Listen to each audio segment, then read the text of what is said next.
20th century gave rise to the movement of sex positivity. Up until then, people lived in a purity culture that pathologized and shamed people for their sexualities. But do the most prominent sex positivity messages today actually put that movement into practice? Well, according to a recent study, no, not at all. Researchers analyzed 500 Instagram images with the hashtag sex positivity, and what they found was disturbing. I'm going to break it all down in today's video, but beyond this specific study, I think there's a conversation to be had here about how we were promised empowerment but sold objectification instead. So let's get started.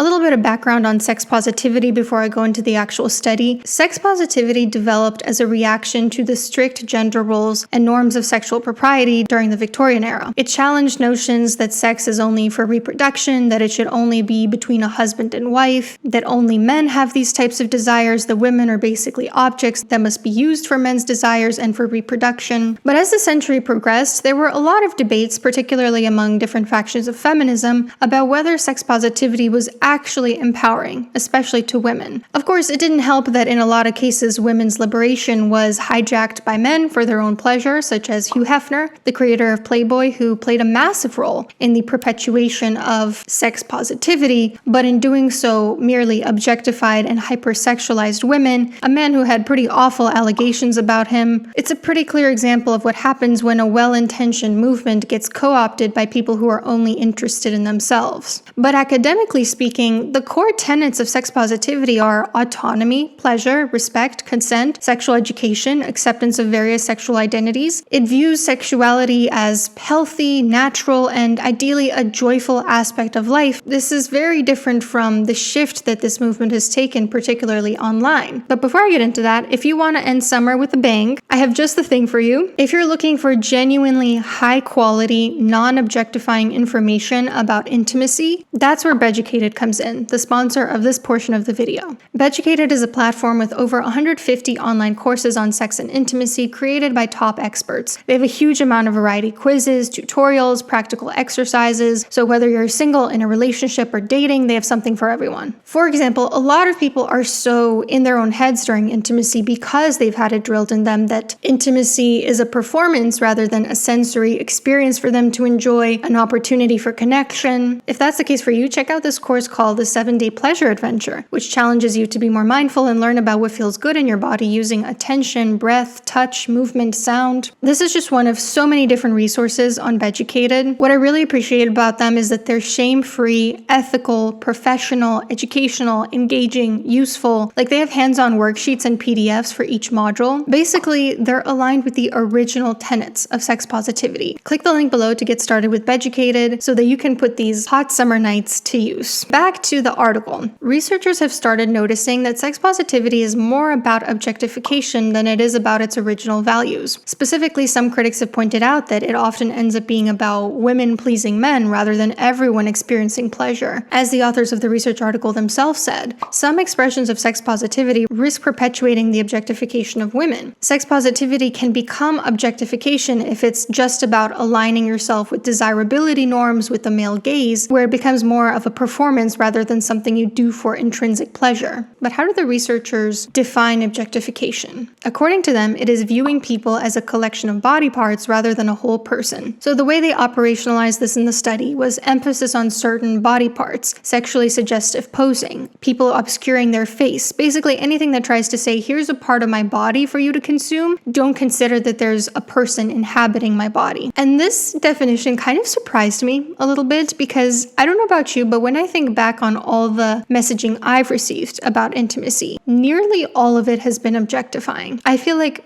99.9999% of the messaging that we see about sexuality involves objectification. So it might kind of blow your mind, the way it kind of blew my mind, that this is the academic definition of objectification, because we have been sold the idea that sexuality is inherently objectifying, and that is not the case. There is in fact an alternate universe in which sexuality honors the totality of a person, not just parts of their body. Why does this matter? Why is objectification bad? According to the author, scholars. Sexually objectified women are perceived as less competent and less human than those who are not sexually objectified. Exposure to sexual objectification of women is linked to self-objectification, poorer body image, diminished well-being in women, and sexist attitudes and violence towards women. Genuine sex positivity should foster sexual autonomy, but it is unclear whether contemporary communication, like on social media, about sex positivity truly achieves this aim, or whether it may inadvertently perpetuate objectification. So let's go into the study itself. This was a cross-sectional content analysis of the top eligible Instagram posts with the hashtag sex positivity. They selected every fifth public post that was posted from October 1st to November 2nd, 2023 for a sample of almost 500 posts. Then those posts were systematically coded based on visual characteristics. Was it an image of a person, a text, a drawing? Was it a sexual product? If there were people, they assessed what was their gender, age, race, body size, conformity to Western beauty ideals, clothing coverage, and were there indicators of sexual objectification. And then they also identified whether there were any messages around core sex positivity themes like consent, sexual health, education, autonomy, empowerment, relationships, respect for diversity. Here were the findings. There was a very clear gap between the tenets of sex positivity and the hashtag's actual contents in practice. More than 50% of the posts were of people, and of those, 80% of them were of women. Most often, the images of the women were young adults, white, small-bodied, conventionally attractive, and dressed in revealing clothing. Meaning sex positivity usually ends up conforming to very narrow beauty standards, very far from the promise of sexual liberation for everyone across diverse groups. 86% of photos had at least one marker of sexual objectification, the vast majority of them. The women in the images were much more likely than the men to align with Western beauty ideals, to wear revealing clothing, and to be sexually objectified. There's a shocker. And only in a minority of the captions and textual content were sex positivity themes actually addressed. So in conclusion, hashtag sex positivity on Instagram is more about selling women's bodies and conforming to beauty standards than it is about actual healthy discussions of sexuality. It signals empowerment, yet it further perpetuates precisely the type of objectification present in purity culture that sex positivity was supposed to fight against originally. You know, the notion that women are just cattle, that their bodies are nothing but objects for reproduction and for the pleasure of men, that their sexual desires don't really exist. How is this any different? And so where do we go from here? Is there perhaps a healthier middle ground where we can treat sexuality as something natural and healthy and joyful, but not necessarily act like the way sexuality is expressed is beyond critique? You know, sex positivity has so radicalized in the past 10 to 20 years where if you try to critique anything related to sexuality, you need to just be quiet because that person is just being empowered. But the things that happen in the sexual sphere, they don't happen in a vacuum. You know, if you objectify yourself in the bedroom, that's bound to unconsciously affect the way that you see yourself outside the bedroom as well. It's bound to also influence the way that your partner sees you as well. And that's not to say that I blame anyone that objectifies themselves. I mean, I've been there too. I think it's impossible, especially as a woman in this society, to not absorb the messages that you are given constantly, that you are just a sexual object. But we can critique a phenomenon without critiquing the person or labeling them a bad person, without shaming them. We can still say, hey, yeah,